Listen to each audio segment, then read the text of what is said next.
So you just started playing Genshin Impact, and there's a lot to take in. You've got resin, artifacts, characters, weapons, so many places to go, so much stuff to do.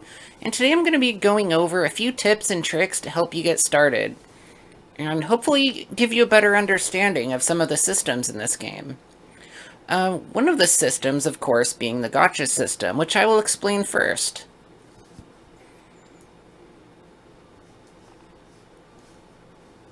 Now, everyone's been to this page, I'm sure, by some point, where you have these 4 banners. If you're not familiar with gacha games, then this might be a little bit confusing about where to spend your Primogems. Now, the first banner is just for Noelle, and then you have your rate-up banners and the standard banner. Now, the standard banner, I only recommend spending the fates you get for free on, and not spending your actual Primogems on it. You should spend your Primogems on the rate-up banner. So those are the special characters. The thing in the standard banner will be an any banner. Now the fates cost 160 Primogems apiece. So you can see here, the rainbow candies are what you want to buy. You don't have to go to the shop here because it'll automatically change them into those. And with the stardust that you get from wishing, you can get a couple more. Now here's where I would suggest buying the Quaint Faints is with the stardust. And then you have star glitter. That's a little more hard to come by, but you can get characters and weapons with this. I highly recommend saving that up, because there can be some good stuff in that shop.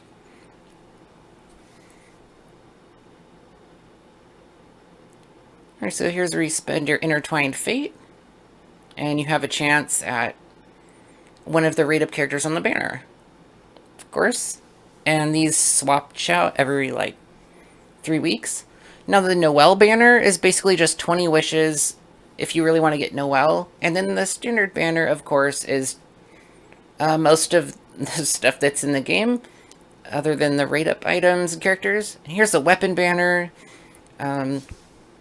She has a pity system as well as the character banner. I would recommend, if you're free to play, to stick to the character banner. But it's all up to you in the end. Here's where you can get the rate-up characters, which is Kokomi currently. You have a 50% chance of getting said character on a pity counter, which is guaranteed at 90. At 90 rolls, you're guaranteed to get a 5-star, which has a 50% chance of being the rate-up character. Other than that, it's a 0.6 chance to drop, which is pretty low comparative to other gacha games. And then, of course, the 4 stars have a 50% chance every 10 rolls. But you'll usually end up getting these a lot sooner. And also you get the star glitter and stardust from this as well. Now the next thing is resin. Resin is kind of weird. It's like stamina in other mobile games. Up in the corner there, you see the 160 out of 160. And you spend that on weapon materials, bosses, and these ley lines, these little bubbles. When you first start playing, I recommend spending your resin on these, because you're always going to need Mora, and you're always going to need character books. Or experience books, rather. Well, you'll need books too, but I'll get into that later. And you just basically beat up a bunch of monsters. And once you're done with that, you go and collect at the flower, which is where you spend your resin and collect your goodies.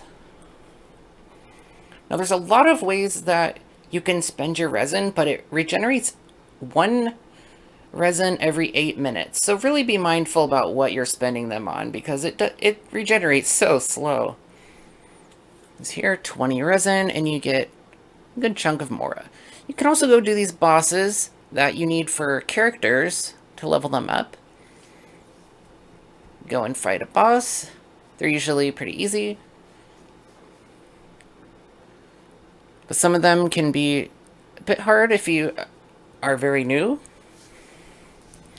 After you beat up the boss, you go and collect the flower just like with the Mora one.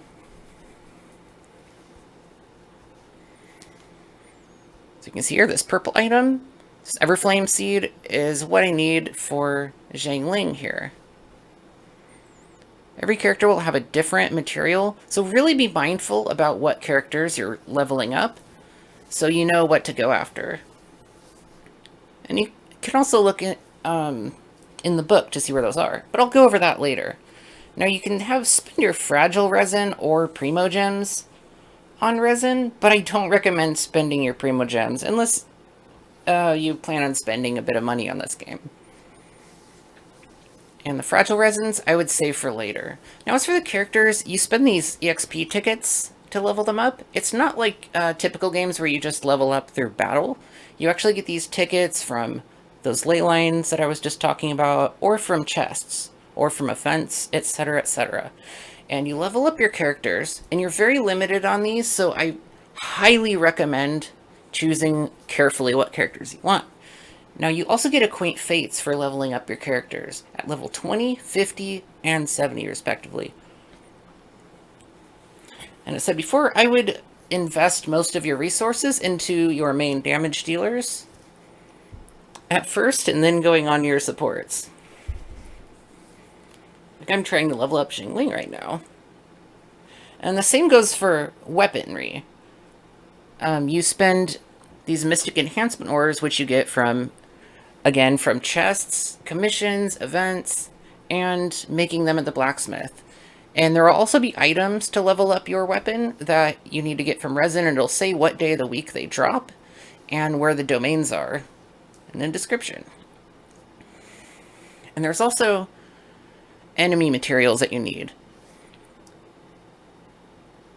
All weapons have different materials, and there's an easy way to go and find those.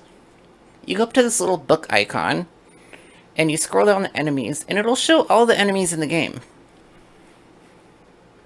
Now, I didn't know about this for an embarrassingly long time, and I just was marking them on the map and trying to remember where they were. But you can actually just go here and follow them around.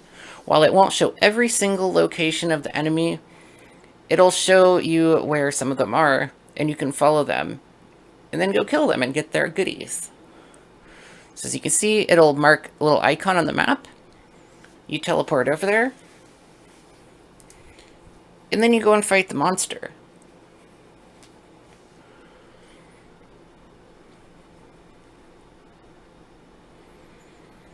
And there you go. You go and pick up your loot. And then it'll show the next one on the map. And do this until you have enough, only a certain amount, spawn per day. And speaking of that little book, you definitely want to do these little tasks because there's a lot of nice items to get, such as keys, enhancement ores, EXP tickets, and Primogems. And like this one here says to level up artifacts, so I'm just going to level up this artifact real fast.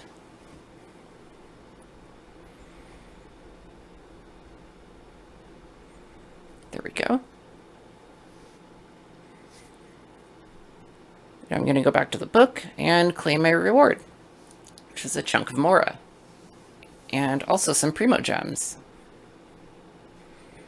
And then you'll go on to the next tier, and there will be another set of tasks to do. It'll basically just tell you what to do in there. Pretty straightforward. But don't forget about this.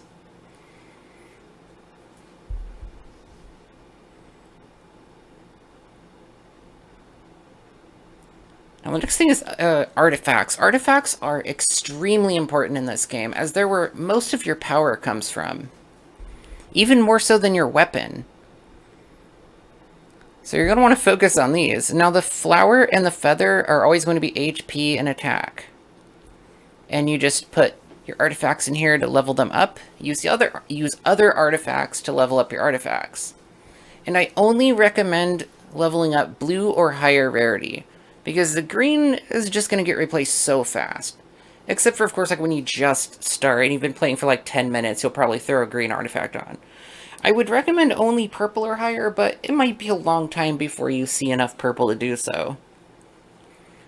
So yeah, and then you got your sands, which is different for different characters. Generally speaking, you put attack on, and then your goblet is different for almost everyone. Like for Razor, he wants physical damage, but Barbara would want HP or hydro damage. And then the last spot is usually going to be crit rate or crit damage, whichever you need more of. Because you need lots of crit rate to crit, of course. But if you have enough crit rate, you can put crit damage on there so you get bigger crits. Which is very important. And later on, you'll be able to go to these domains and farm artifacts. And you'll be able to get the gold and purple rarities. But you aren't able to get to the gold until way later. So I wouldn't recommend farming these until you can at least get the purple. And not going all out until you can get the gold. This one might sound kind of obvious, but this is a huge open world, and there's a lot of exploring. So I recommend just trying to find all of the waypoints so that you can teleport places faster. Because no one wants to run across the entire map to get somewhere, and there's a lot of them, and they give Primogems when you find them as well. And elemental reactions. This also plays a huge role in not only your playstyle, but your damage output.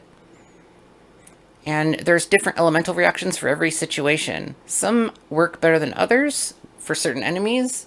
And some don't work at all on certain enemies. So really get to learn your elemental reactions and which one you find the most fun, which ones are the most useful for the situation. There's actually a domain here called Temple of the Lion that goes over each elemental reaction and teaches you how to use it. I could also make a video on this if requested. So you can see you can try out every reaction, and it'll even give you some rewards, which is pretty nice. And that was actually added not that long ago. Now the next one is pick up everything. Now this game, you need a lot of stuff. There's pretty much a use for every item, and you need lots of items. So just, my rule is if I see it, I gather it. Most stuff is on a 1-day respawn, but not everything. Some things don't respawn for a few days. You get your meat and all that. And of course, the Animinoculus and the Geoculus and Electroculus are really good to find. They're the little stars on your map. And then you go and turn them in at the Statue of the Seven, and you can raise your stamina and get Primogems. And some other items as well. Such as the items to raise the constellation of your main character. So leveling these up is really important. And every region is different to their Oculus. So you see you just got some special coins that you can spend in shops in the town. Now here's the first one in Mondstadt. It's the little jewel icon where the shop is, and you can buy awesome items here, such as elemental crystals, some billets for making 4-star weapons, Mora, and the constellation stuff. And the one in Liwa is down here in between the two waypoints. And there's even better loot here, because there's more billets for weapons that you can craft at the blacksmith. Now, these will come from chests and the Statue of the Seven, but once you get all the chests, they will not respawn. So there is a limit, but it's very, very high. The next one is doing your daily commissions. Now, these show up every day. They have a little purple icon. You can see them in your book, or rather even easier, you can just look in your quest tab to find them. You scroll down there, click on it, and it'll direct you where to go.